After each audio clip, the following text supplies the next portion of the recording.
ultra runner and author David Greer is joining me in studio. He's going to introduce us to his brand new book about India. Hello. Hi, yeah, good to be back. Yes, good to have you back. You're like a jack of all trades. Yeah, it's my journeys that have done this Yeah. to me, and the books have evolved from needing to offload what happened, because when you're on a journey, you tend to clam everything up and just focus and suppress all emotion and everything. And when you get back, you need to release. And I find that the books have been a good avenue to do that, to share what I went through in my journey. Yeah. You've taken on quite a few journeys in your lifetime. I know we have 3 books here that tell the story of the different countries you've been to, but the one we're focusing on today is India. Now that book is coming out next month. Yes. Can you tell us what we can expect from it? You know, my book of India, if I look at the India run, mentally it was the hardest journey I've ever done, because the weird thing is, you know, in life we have all these lessons, but there's that one day that you actually decide to do things without actually looking at the consequences of what's going to happen. And I tended to do India like that. I thought I was bulletproof and I'm just going to nail down from the top of India, from Kashmir to the bottom, over 4,000 Ks. Jeez. And instead of engaging and learning and feeding from the people first and then taking all this and assessing how I was going to do it, I just went like a bull. Bang, down I went. And there's that saying, don't go looking for India, India will find you, and it found me. Wow. So the book is called India, Lost and Found, Madcap Adventure. And it's, you know, in a way, India, I found so much of the little snippets that I've been looking for in the wedge of my life over the last 10 years.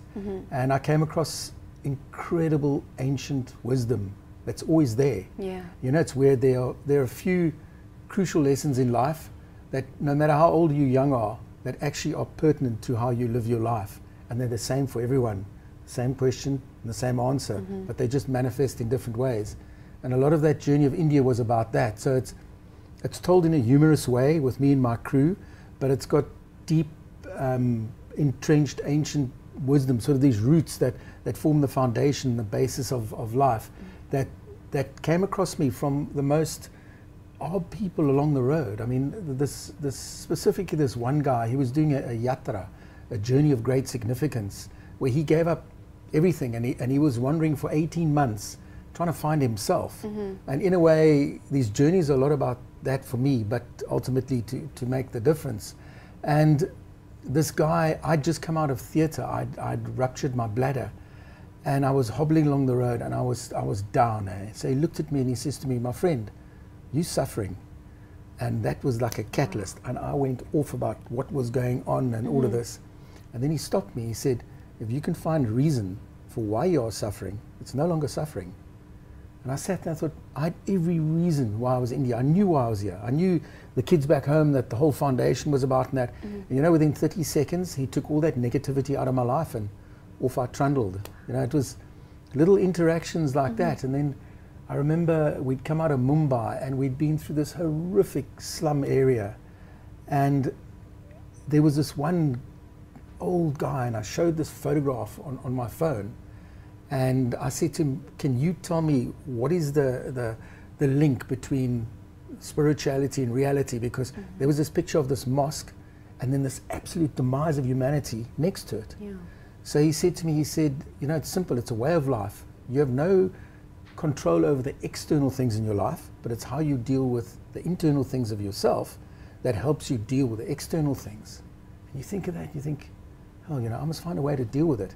And every day, if you can find a way to deal with what you've got to face, it makes it so much easier. But all those little snippets I share in the book, and then the laughter and the hardship and the 22 kilos of weight that I lost on the run. Oh my gosh. Oh, we got sick and the arrests. And oh, it was, you got arrested? 8 times. Yeah. We need to talk about this. It started up in Kashmir. So we were dropped at this military airbase called Srinagar. And I never knew that Kashmir is this huge military buffer zone between India, Pakistan, Afghanistan, and China. Yeah. And there are over 200,000 active soldiers based in Srinagar, Kashmir. So the first night, some Canadians were hiking in the mountains. They got taken by some insurgents. So the military came out and they started pulling everyone out of their tents and checking us and that. And so that was night one. Oh And my then gosh. we get into the Punjab province, and again we get picked up. And then we got arrested for robbing an accident scene. Don't know where that came from. Gun running, yeah. What? Gun running. Caught in a nuclear facility. All kinds of stuff. So by the time we left, we were on Interpol's sort of wanted list. Oh my gosh. 8 arrests. Yeah. Now, what was it like? Did you have to spend any time like overnight in jail, or did you just get arrested and then? Yeah, most of them you go to the police station or central intelligence or whatever, yeah. and they question you, and then they log you on the system. And then. But the crazy thing is, in all the countries I've been to, you get picked up. Okay. And there's sort of 5 tiers of security, but they never link with each other. Okay. But I think it's purposely so that you're permanently harassed and kept on your feet. So the local police won't deal with the military police, or won't deal with the security police, or won't deal with the military, won't, you know, so all tiers will pick you up. So you could be in one province picked up by 5 different people saying, where are you going? The same questions. And then you speak to your buddy or go online, search me, I'm there.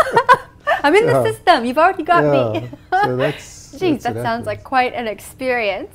And it sounds like quite an inspirational and humorous and trying journey a little bit. Yeah, it was. You know, in these journeys, they're the downsides. And you don't try and bring out the negative side of stuff, but you touch on it because that inspires you to the positive side. And I feel, you know, if we can take uncertainty and negativity and use that as the greatest tool for your growth, you'll overcome anything. So if you can take a negative situation and feed and grow from it, that'll be your single gauge in life to your growth as an individual. And that's what these journeys do to us.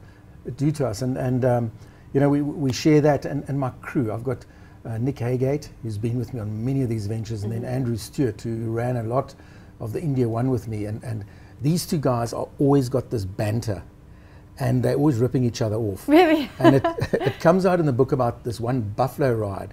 So they had this competition to see who could catch a wild buffalo and who could ride this buffalo for the longest. So I had this little battle going on between these 2 guys and the buffalo ride. And yeah, eventually Andy won the buffalo ride, but the buffalo he rode was about this big. Yeah, in his mind it was this monster. Oh my gosh.